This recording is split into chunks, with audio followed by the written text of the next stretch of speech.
Assalamualaikum warahmatullahi wabarakatuh.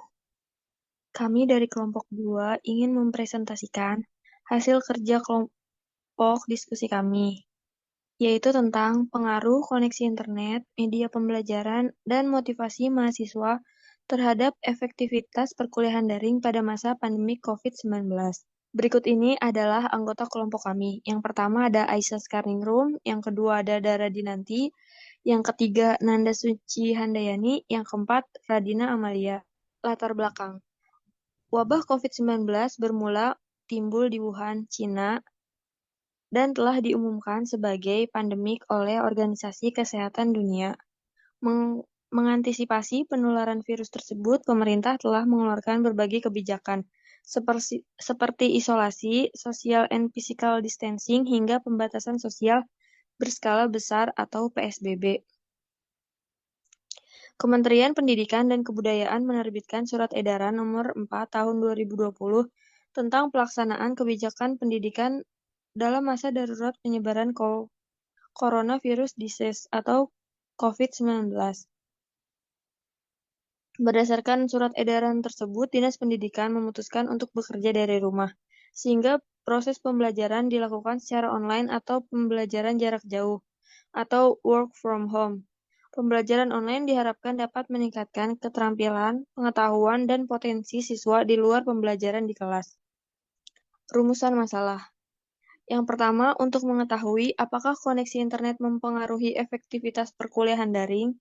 Yang kedua, untuk mengetahui apakah media pembelajaran mempengaruhi efektivitas perkuliahan daring. Yang ketiga, untuk mengetahui apakah motivasi mahasiswa mempengaruhi efektivitas perkuliahan daring. Tujuan penelitian. Penelitian ini bertujuan untuk memperoleh informasi mengenai efektivitas media pembelajaran pada proses pembelajaran daring pada saat pandemi COVID-19. Apakah media pembelajaran sudah efektif dan optimal pemanfaatannya dalam proses pembelajaran? Pada hakikatnya, fungsi media sebagai alat bantu dalam kegiatan belajar yakni berupa sarana yang dapat memberikan pengalaman visual kepada siswa dalam rangka mendorong motivasi belajar, memperjelas dan mempermudah konsep yang kompleks dan abstrak menjadi lebih sederhana, konkret, serta mudah dipahami. Metode penelitian. Penelitian ini menggunakan penelitian deskriptif kuantitatif dengan menggunakan metode survei yang dilakukan secara online. Ciri dalam penelitian kuantitatif yaitu teknik analisis datanya menggunakan teknik kuantitatif atau statistika secara objektif. Sedangkan jenis penelitian ini menggunakan metode survei. Penelitian survei dipandang sebagai metode untuk menggambarkan secara kuantitatif aspek-aspek spesifik dari populasi tertentu sehingga pengumpulan datanya dilakukan kepada sekelompok orang yang hasilnya dapat digeneralisasi ke dalam suatu populasi tertentu.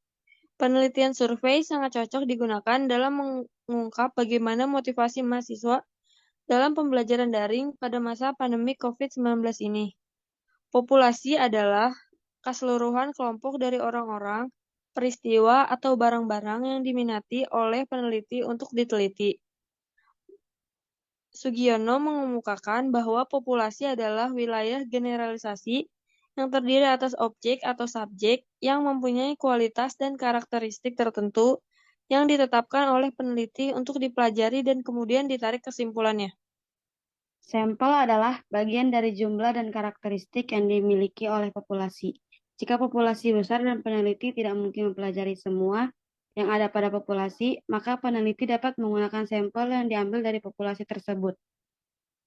Sampel yang baik, yang kesimpulannya dapat dikenakan pada populasi adalah sampel yang bersifat representatif atau yang dapat menggambarkan karakteristik populasi.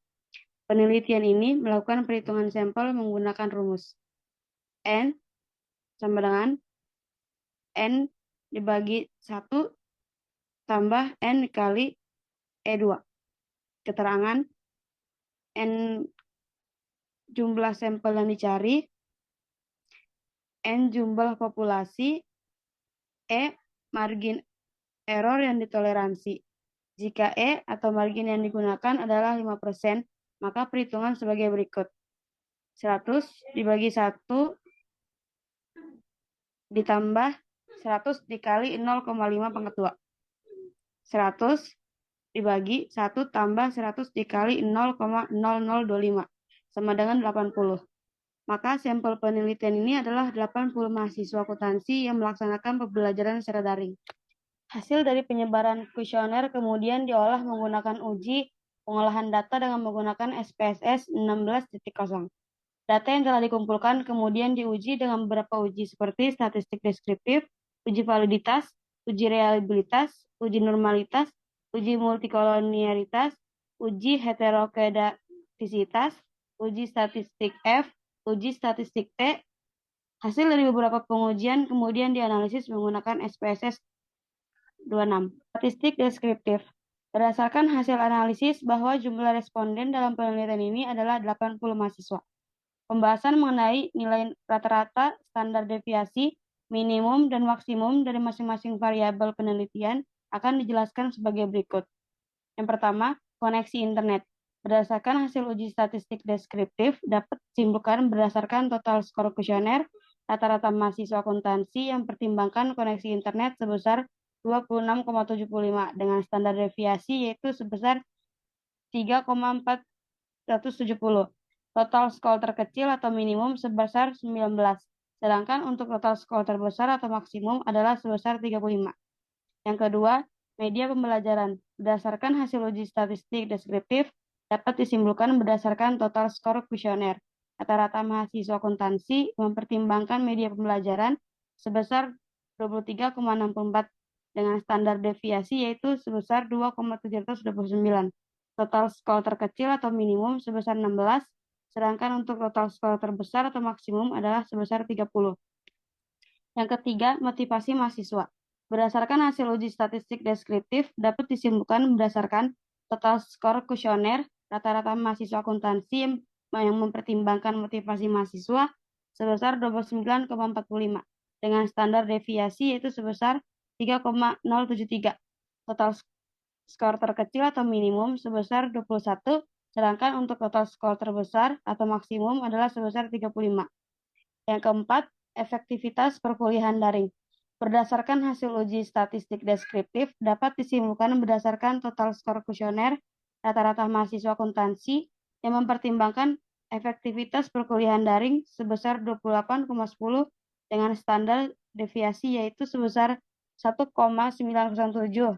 Total skor terkecil atau minimum sebesar 23, sedangkan untuk total terbesar atau maksimum adalah sebesar 32.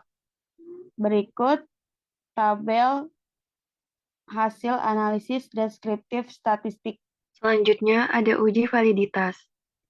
Uji validitas digunakan untuk menguji sejauh mana ketepatan alat mengukur sah atau tidaknya suatu kuesioner. Untuk suatu kuesioner dapat dikatakan valid jika suatu pernyataan atau item pada kuesioner mampu mengungkap suatu yang akan diukur terhadap kuesioner tersebut. Dapat dijelaskan bahwa nilai R hitung lebih besar dari R tabel berdasarkan uji signifikan 0,05. Artinya item-item tersebut di atas valid. Selanjutnya juga ada uji reliabilitas. Uji reliabilitas ini adalah untuk alat untuk mengukur suatu kuesioner yang merupakan indikator dari variabel atau konstruk. Suatu kuesioner dikatakan reliable atau handal jika jawaban seseorang terhadap pernyataan adalah konsisten atau stabil dari waktu ke waktu. Selanjutnya ada uji normalitas. Berdasarkan hasil uji normalitas dengan one sample, Kolmogorov-Smirnov test dengan nilai signifikansi sebesar 0,115 lebih besar dari 0,05, maka dapat disimpulkan bahwa data berdistribusi normal. Selanjutnya ada uji multikolonialitas. Hasil pengujian multikolonialitas menunjukkan bahwa tidak ada variabel independen yang memiliki nilai toleransi kurang dari 0,10 dan tidak ada variabel independen yang memiliki nilai VIF lebih dari 10,00. Jadi dapat disimpulkan bahwa tidak ada variabel multikolonialitas antar variabel bebas dan model regresi. Selanjutnya ada uji heterokedastisitas. Berdasarkan tabel di samping dapat ditulis dalam persamaan regresi linear berganda sebagai berikut.